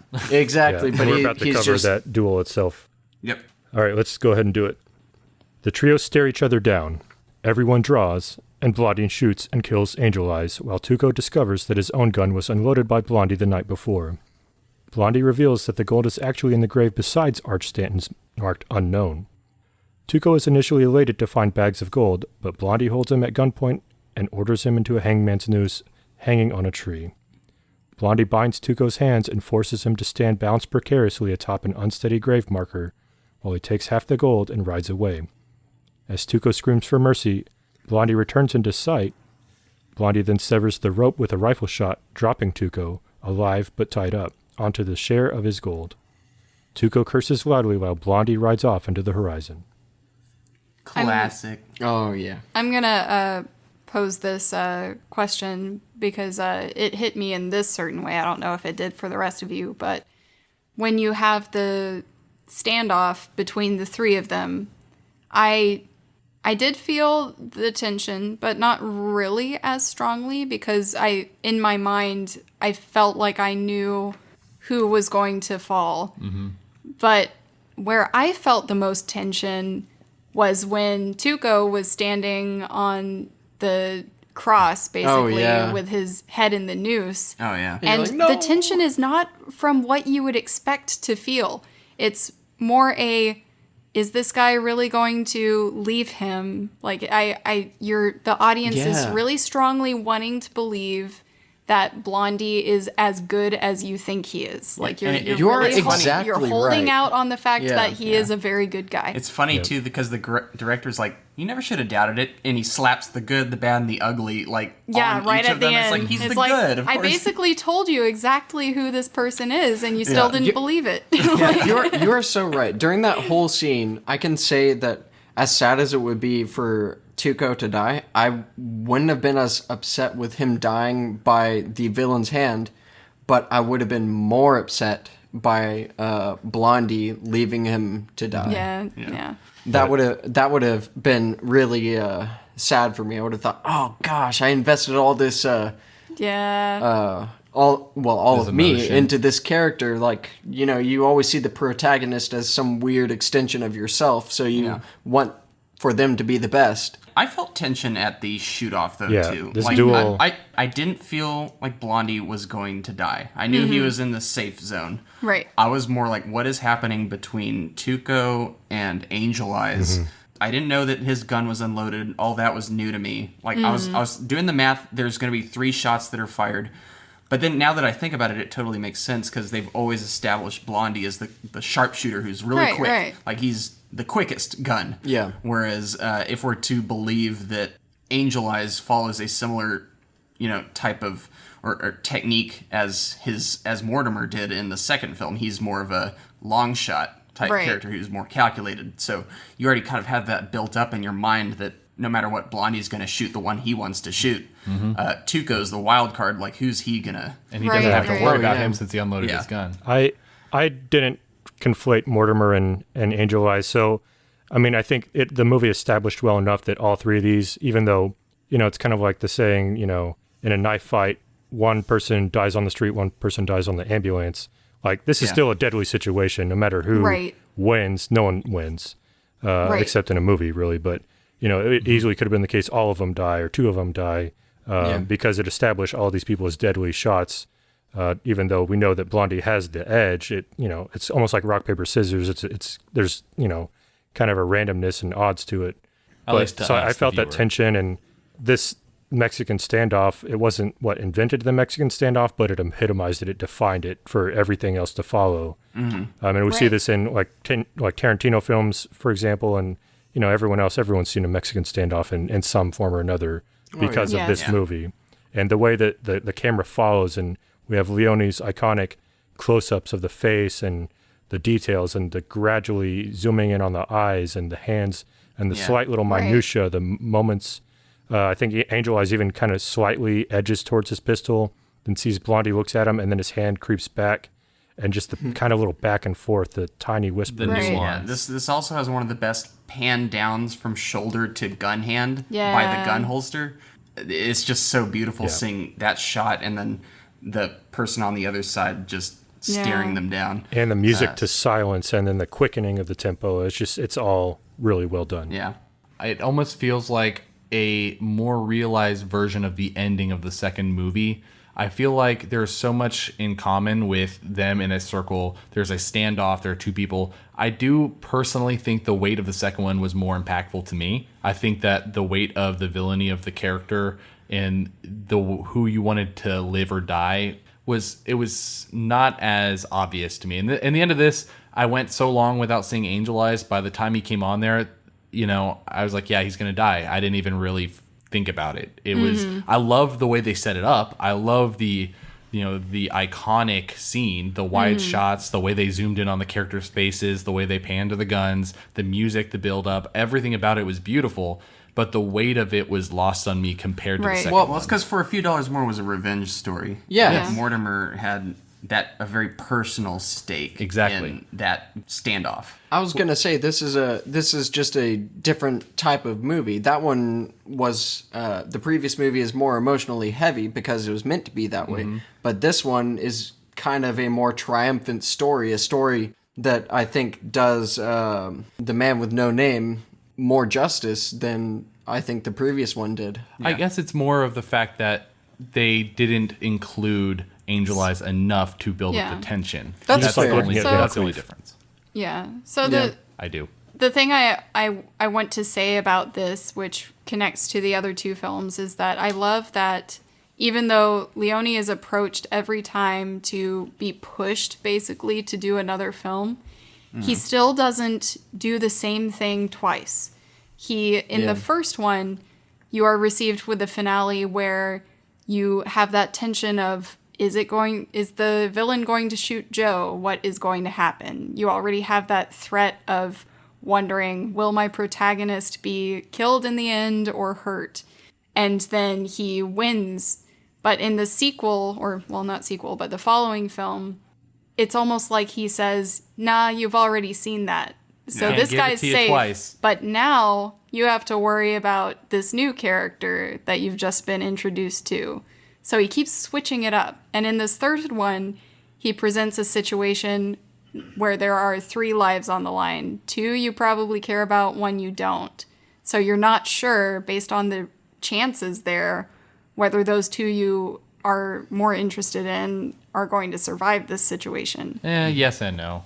Well, I mean, the thing is, like, you still aren't, the ratio or the gamble is a higher stake, you know? I guess based on the first 2, I knew that Blondie was not going to be hurt. I thought, if anything, Tuco might be shot. Could be. Yeah, and then I would have gone, oh, that sucks. I guess Blondie's going to kill him now. But when you think about this time period, watching this movie when it came out, I think for all of us, we would be a little more concerned because this director consistently has shown that he is willing to portray things that most would consider taboo, most would not show. He touched so on new you things. could, I think feasibly you could imagine, I'm not sure if this director is actually going to like keep the character I really am rooting for. Well, and not only that, we have the ability of hindsight in our eyes. We know that, okay, there are 3 movies. We watched 2 of them. Blondie didn't die both times, pretty much. Yeah. You know, why would he die in this one? Yeah, and it was also just the setup. I mean, they didn't really show I think our villain as a sharpshooter. They didn't build his gunman skills in He's this. good Yeah. at torturing. He's good at torture. He's good That's at, fair. at Actually, punching he's good people. at telling someone else to torture someone. He's good at. I mean, he didn't really show his skills in this arena. So when he showed up with his gun, I was like, he's not winning this. I'll agree though. I do think second one best villain out of all three of them. I think that was the most developed villain, and it had a lot of emotional payoff with the It whole sister story with Mortimer. Yeah. I think it's still satisfying to see Blondie as the main character have Yes. control of the situation in the end. You know, he disarms Tuco. Yeah. And even Oh, yeah. he shoots to wound Angel Eyes because he just, hits him in the leg, and he's basically just out of the fight a little bit, but then he goes for his gun again, and then he shoots to kill him, and he rolls into the grave. So I think Yeah. this is where Leone's like, okay, we're focusing on the main character now, just because Which is he's what the I protagonist. love. Right. Yeah. So I am fully behind what you say right there. I think that even though the villain isn't quite as strong as the previous movie, I don't think he has to be by any means, because this, to me, is a series about the man with no name. Yeah, So- I stand by it. I just think it was the setup. I think that's just my issue. That's it. Yeah. Yeah. All right. So that closes out our story portion of the episode. No, let's talk more. We can do it, guys. We can find more. Wait, you can talk. You more could on the other always- end. You can there's make always your more. review Yeah. as long-winded as you I want. know. It's just a great story. I know. So we're going to take a quick break. When we come back, we're going to get into our brief reviews of the film with numbered scores, and then talk about this franchise as a whole. We'll see you then.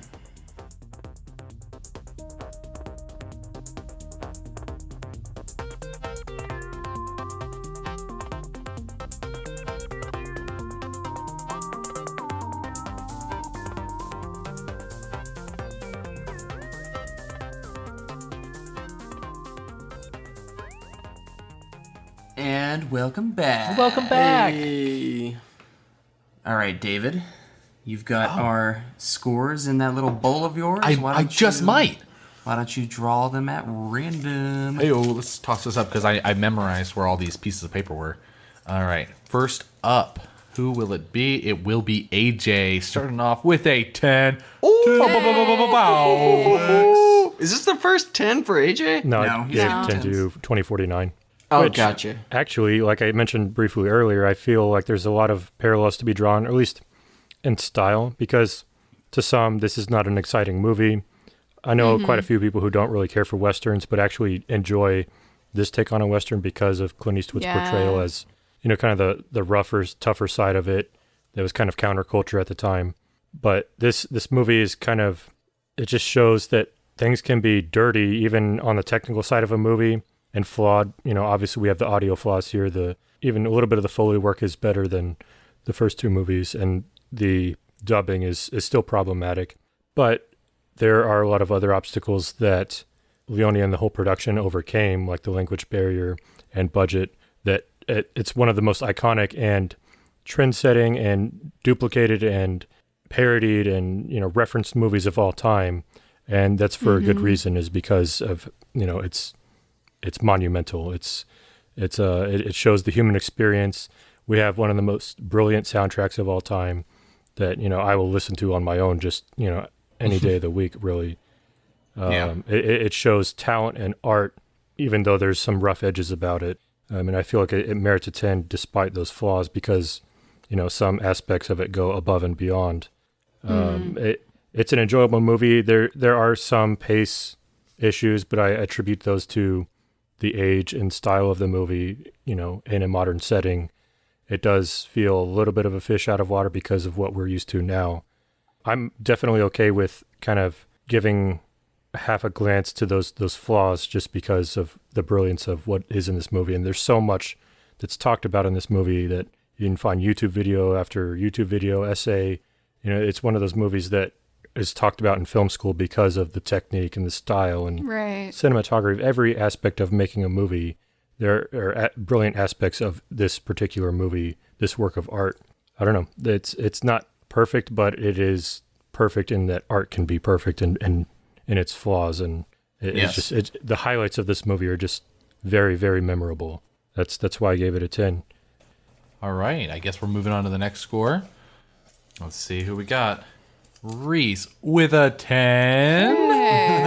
I actually you stole a lot of the words from my mouth. I was gonna go into kind of how this movie is imperfect, especially when you hold it up to modern films. There's a lot of things you can kind of dissect and say, well, that's not quite right, or the pacing's a little off here. But when you really rewind back to 1966, I can't imagine what this must have been like to see. It is so far ahead of its time, and what it has done will echo throughout film eternity, to steal a Gladiator line. There's just so much that is revolutionary. I love the characters. I love the structure of the movie and how evenly balanced it is, giving you and how it doles out information at just the right amounts of time and uses other characters to inform the main character or to bounce off one another in all of the right ways. Just as you said, it's a piece of art and a masterpiece, and probably my favorite Western now that I've seen it. Of course, I could do better about watching more of those, but it's definitely up there. Yeah, I stand by my 10. All right, 2 10s. Is anyone going to break it? Let's take a look. And we're coming up with, I'm going to guess this is Noah with a solid 10. Hey. Solid 10. Solid. Ooh, wow, you just had to get that in there. Unbroken. I did. Solid. Make it slightly better than a 10 by saying it's solid. Are you saying mine is No, not no. solid? I think this is so, meaning like- his old 10s. This is like the perfect 10. Yeah, no. No, there's a solid 10 is like, all right, that's a solid 10. Because there are like 3 levels. There's like, liquid and gas as well. I'm just kidding. I vote a gaseous. This is more plasma. A gaseous 10, that's Reese's. It really doesn't hold up. I have a liquidated 10. No, but really, I yet again want to echo kind of what AJ and Reese have said before. This movie, outside of that, just reaches a higher level of satisfaction in me than the previous 2 had, and I had recognized those for being highly satisfying and very enjoyable and masterpieces in their own right. But this one just kind of drove it home. You have, like Reese had said previously, each character's art, both Tuco and Blondie, making that one step towards being a little more moral than they were at the beginning of the story. And then you have this amazing Mexican standoff, and I don't know, I just love it. It's hands down my favorite Western of all time. Yeah, it just feels like the complete package. Exactly. Yeah, It just has all the ingredients. Yeah, it fully sums up the first 2 while having its own flair. It just embodies it all for me. Yeah. So yeah, I'll keep with that 10. So we have 3 10s. Yep. All right, it's Irina and I. Who's it coming down to? Mexican standoff. We have Irina with a 9.5. I knew it. Sorry, You were gonna sorry, break it. guys. Flat tire. No, just the kidding. thing is, this is one of those where I just if I could, I want to give it like a 9.99, just because it's like so nearly perfect. Well, but isn't 9.99 closer to 10? it than is, but 9.5? it's one of those where I have to put it because I still really love a few dollars more. For some reason, I just feel a little more connection with that one personally. With this one, it's so nearly perfect. I almost wanted to put an asterisk next to the 9.5, just like, I don't know, but like loosely a 10. Mm-hmm. And the only reason I'm taking back from this one is because I feel like Lee Van Cleef is a little sidelined in this, and I wanted more screen time with him. Yeah. And I think that's really the only thing. I feel like it could have emphasized this standoff at the end a little more and created a little more intensity if we saw him still kind of in the wings operating. Just to play devil's advocate real quick, I think if you had to point out a flaw with the second one, I think they diminish the man with no name in that movie in favor of Lee Van Cleef. I'm actually with And you to on play that devil's one. advocate against But that, I also disagree gave with that one a 9.5, which is True. so the thing is I feel like they swapped out different factors, and I do feel that these both are very nearly perfect films, and I think this is obviously one of my top films now. And who knows, upon rewatching this, which I do plan to do, that could even bump up to a 10 because I see things that I may not have seen now. But yeah, I'm gonna stick with that though. I actually do agree with you in some ways. I do feel like they could have done a bit more to not humanize Angel Eye's character. Sorry, it's so hard to like keep all the names straight because they change Right. them from movie to movie, so I pause every time I say it. But they could have maybe added something a little bit more to his character. But I do feel like it was maybe he got more sidelined because Clint Eastwood was feeling like everyone was kind of infringing on his territory, and he was like, in this movie he's noted for feeling a bit sidelined in the second film, and now there's 3 main characters, and he was like, well, what's the deal? What about Like, me?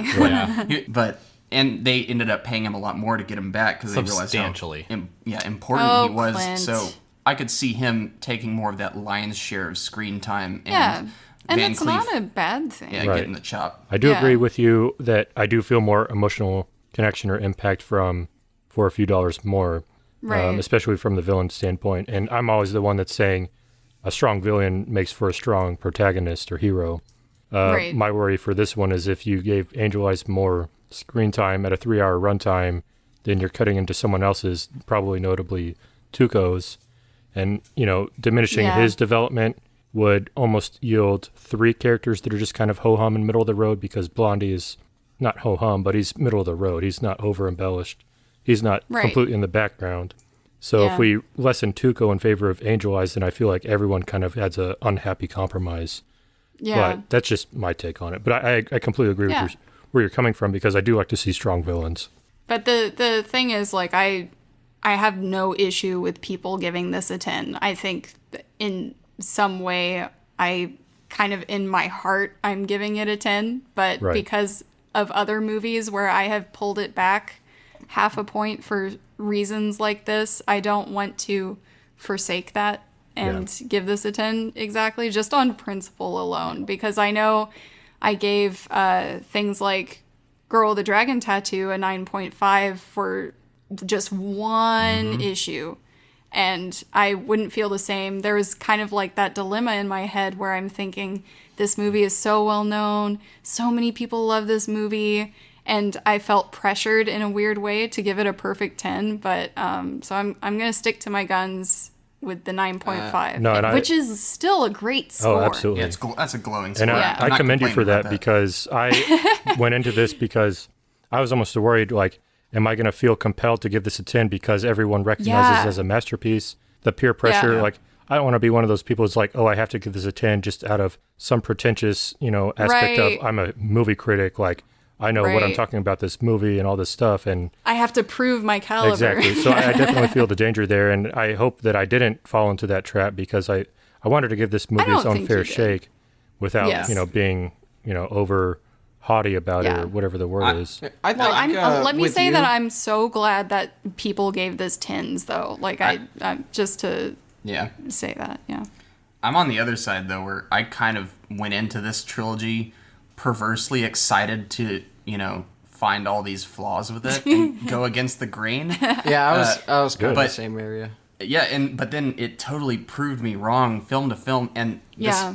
I know I'm like adding to my review, but this movie is the one that feels the most like this chess game with all these pieces coming Yeah. together into this perfect, scenario in the end. Right. It just totally upended all my expectations, even though I know there's just this Yeah. movie's classic status. I thought maybe it hadn't Yeah. aged as well, and maybe it was just, an of its time type Yeah. of classic. Yeah, and But- I understand where you're coming from, because there are a lot of people who, just because something is touted as great, start to just absorb that mentality without actually doing any critical thinking Yeah. themselves. Yeah. So I gave this movie a 9. And I think that I wanted There was no fanfare around that score announcement. It was just, I think I gave this movie a 9. yeah, I knew I was going to be the low end, which is funny. When you're a 9, you're not normally the low end of a score. That's But the kind of movie you want. I knew this going in. And I think to sort of combat everything that was just said around this movie, you can have a revolutionary, influential movie without being a perfect movie. We've talked about it a little bit. I think that just because it's a 9 to me doesn't mean it can't be revolutionary. Yeah. Well, I we're thought not that, saying that. Well, no, but the thing is, we talked about it does have flaws. It does have issues that I can overlook a lot of them. I think it is a near perfect movie.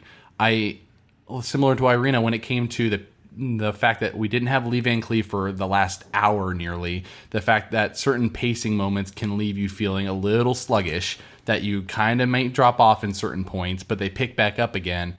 And it lost me the first time I watched it. And watching it multiple times, I mean, it's easy to see where it actually succeeds and why you should be 100% invested.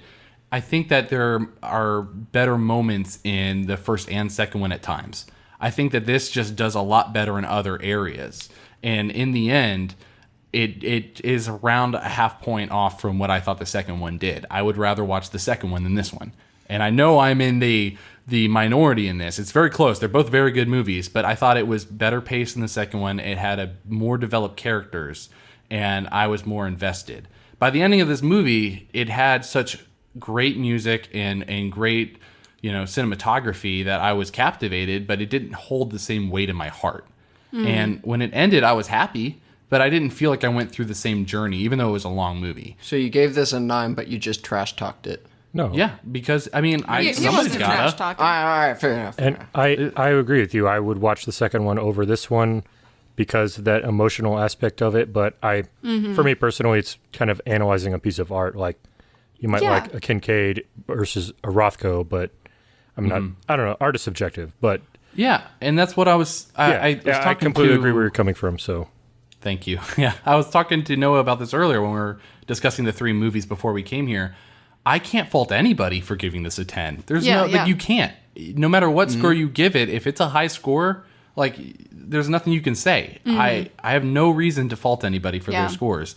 It didn't have the same impact on me, and I think they could have done things better. They could have pieced it together a little bit better and paced it a little bit better and included people more. All right, so regarding that, you have to say if you compare it to modern standards, you could perceive what you would think are certain flaws, but at the time, you have to consider it a little differently. My issues with it have nothing to do with comparisons. There's no CGI issue. There's nothing with.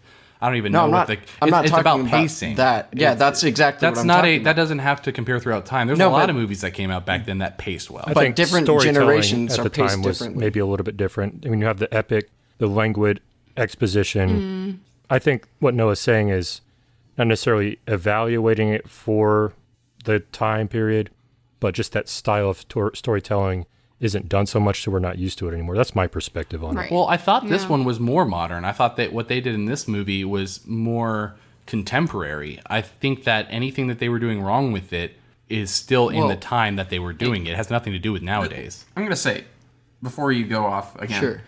9 is not sacrilege. Oh, 9 it's is- not. I'm 9 is a not saying great that. score. Yeah, it is a great score. And part I of think me it's worth did talking think about about how giving we it would higher. improve it, in areas that Right. like all of us have acknowledged that this movie has flaws.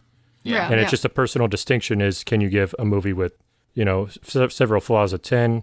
For some of us, that's like we see value in other aspects of it that do bump it up to a 10. Some of us, really have other things that are important, like, some of the entertainment or the emotional aspects of it.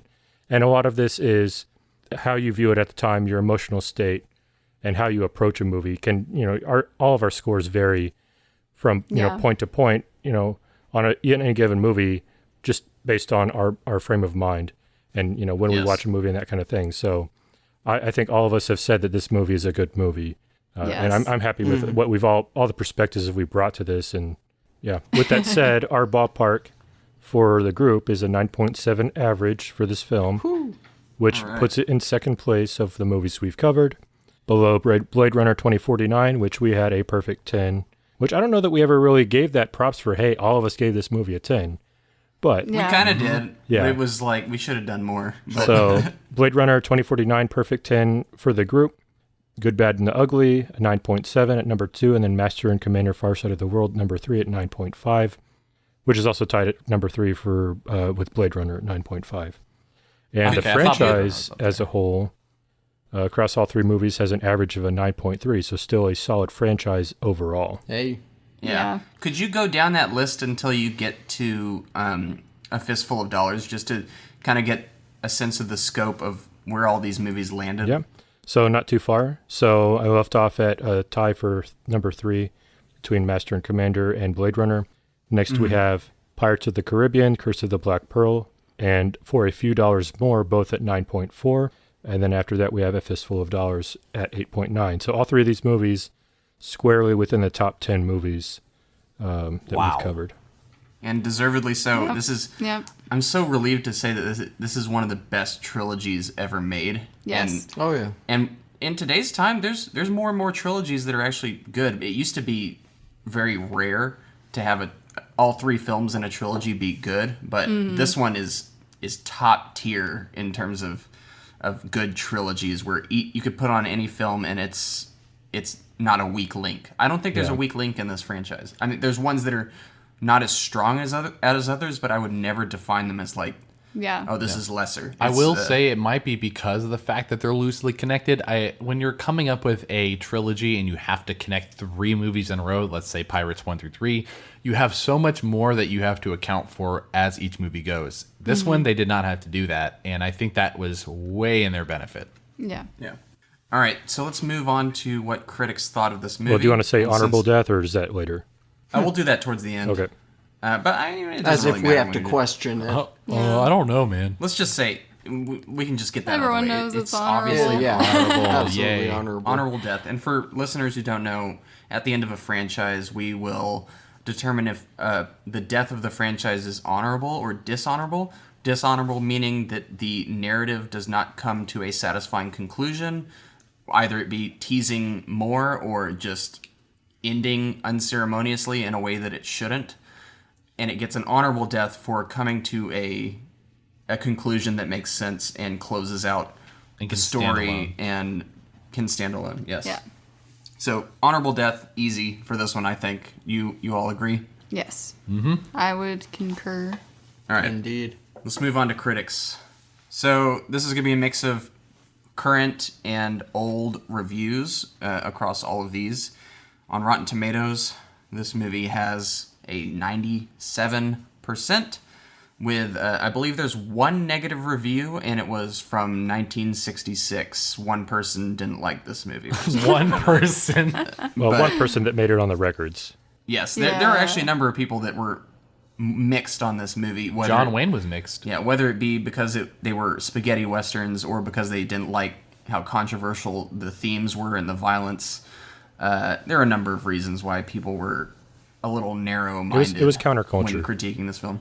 Yeah, counterculture, as you said. So on Metacritic, this movie has a 90, which is very high for Metacritic, and the audiences echo that with a 9.2. And on IMDb, this movie has a 90, which is also or a 9.0, which is also very high for IMDb. Thank you, IMDb. So yeah, very good reviews across the board. It's hard to come by movies that are this unanimously praised. Was ours a 9.7? 9.7. So we tied exactly with Rotten Tomatoes. with Rotten Tomatoes. Wow. Okay, so that leads us into box office. And Cool. all of this is adjusted for inflation. But I'll tell you how much it cost originally anyway. Way back in 1966, this movie cost around $1.3 million, which inflates to $7.7 million in today's dollars. So, based off of that information, how much do y'all think this movie did? And this is going to be mostly domestic. I will tell you, there's very little worldwide numbers. Whether those worldwide numbers are accurate or not, I don't know, but this is what I'm going with. So think mostly U.S. I have a knee jerk, And and I'm just going to go. Let I'm the never audience first, know though. what you're using for your sources for these numbers. Yeah, it's going to be Box Office Mojo. Okay. And If you already said that, I'm Wikipedia sorry. I'm just going to start off because I feel like I never start off, and I just have a knee jerk reaction of 200 million. I'm going for it. That's pretty steep. I know it is, and that is just my knee jerk. So I'm gonna stick with that. I'm not even gonna think about it. I'm just 200 saying million. That is 1966. Okay. This is over like worldwide overall at the Yeah, end but of it's going to everything. be. This is the. I will tell you, the box office was dominated by U.S. numbers, so it's very skewed towards the U.S. Sure. numbers. In this one's case, there's very little worldwide reports for this one. All right, in which case I am going to say 177. 177. Yeah. Irina. I'll just go with 200. Wait, no, that's mine. All right. 201. 201. Okay. AJ. I'll shoot for the stars and say 400. Whew. That is shooting for the stars. David, you were the closest. I was boxed in and I got it. Yeah, 195 million in adjusted nice. dollars. Alright. And I threw out a random guess on the knee jerk. Congratulations. Yeah, let's Noah was go. close. You Irina, get a you were sticker. close. I was happy. A little gold sticker. Yeah. So that was back in the day 25 million to give you an idea. Dang. Wow. Inflation, it's crazy. It's a crazy thing. You made me feel like I was off. Money. And, oh, that's a lot of money back then. Yep. It's a fistful of dollars. A few not dollars quite more. Not quite 400. Sorry, AJ. Yeah, I don't know. Anyway, this movie ended its franchise. There is no The Good, the Bad, and the Ugly 2, but that doesn't mean they didn't try to put something together. I believe there was a script written for The Good, the Bad, and the Ugly 2. Sergio Leone was kind of trying to get out of the whole Western game. He was done making Westerns at this point, so he was pretty much, no matter what, not going to come back. But Clint Eastwood expressed some interest in at least doing some form of narration for the sequel, whatever it was going to be. But honestly, I can't imagine a movie without, or a Yeah. movie in this franchise without Sergio Leone or Clint Eastwood in some form of Yeah. starring role. Yeah, it wouldn't be the same. Yeah, But yeah, they did talk about it because this was a lucrative hit at the box office. what I based this off of, which I kind of alluded to earlier, was like kind of cheated calling this a franchise a little bit, or at least a killed franchise. And it's also a quasi trilogy. But the main thing I saw was Vincenzoni, the screenwriter, he had written a script and was really adamant about pushing it forward, despite everyone else kind of being neither here nor there about it. But Vincenzoni was the biggest one who was really looking forward to a next one. Yeah. Aw. I feel kind of sorry for the guy. Despite this, though, despite Sergio Leone's disinterest in the Western franchise, he did end up returning to that subgenre with Once Upon a Time in the West, which kicked off another trilogy. So, but not all of those movies in that trilogy are Westerns, so it's kind of a completely different thing. Also, very excellent movies, though. Yeah. Yeah, I'd love to watch those at some point. I'm probably going to continue just watching some of his movies after this for my own pleasure. What a great trilogy. Oh, yeah. I'm so glad they stopped, because I feel like you're starting to play with fire if you just keep making more and more.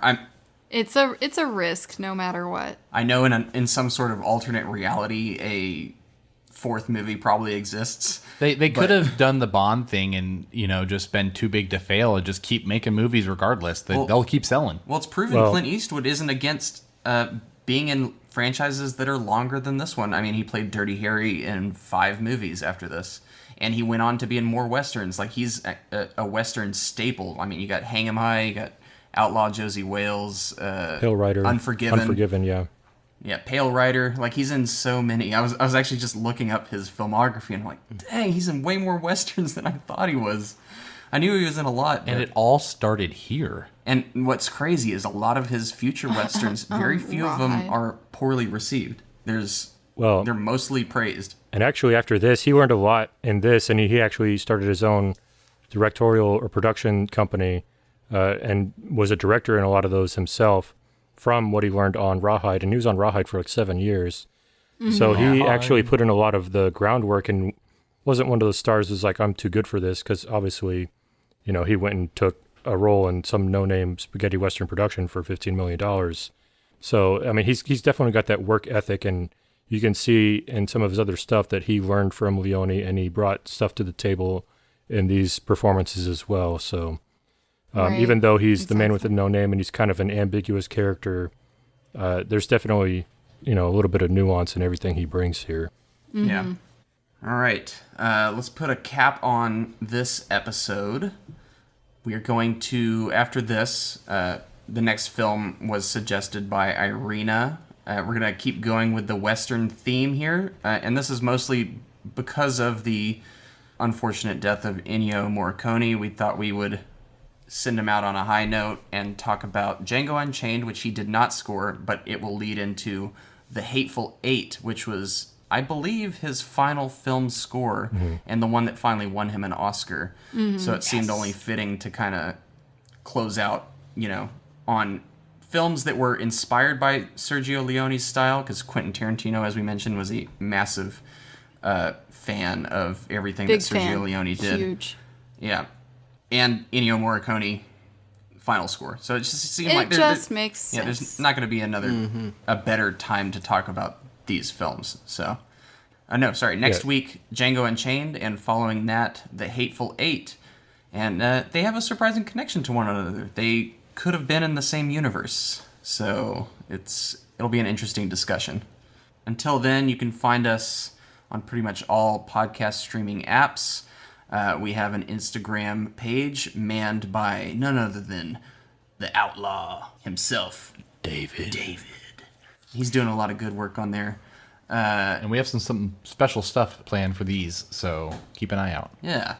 And AJ over there has put together our YouTube and Spotify playlists that feature some of the more memorable pieces of music from the films that we've covered. And I understand is probably going to be pretty difficult for the Dollars trilogy, just because of how much All of it. the wealth of material you have to pick from. Oh, yeah. So yeah, check that out. Like it, follow it. It's a lot of good music. And the more films we cover, the better it gets. Can help you through your work shift if you have one of those jobs that If you have doesn't a job. involve interacting with a bunch of people. Yeah, and if you feel obligated, please reach out to us. Send a comment. Let us know how you feel about these episodes, because we're constantly looking to make this show better for everyone. So if there's something that you like, dislike, have suggestions for upcoming movies, let us know. We're always listening. Yes. And that closes out our episode, guys. We will see y'all next week. Django Unchained. Yeah, dog. Goodbye. Bye. 1, 2, 3, 4, 5, 6. 6. Perfect number. Huh? Isn't 3 the perfect number? Yeah, but I've got 6 more bullets in my gun.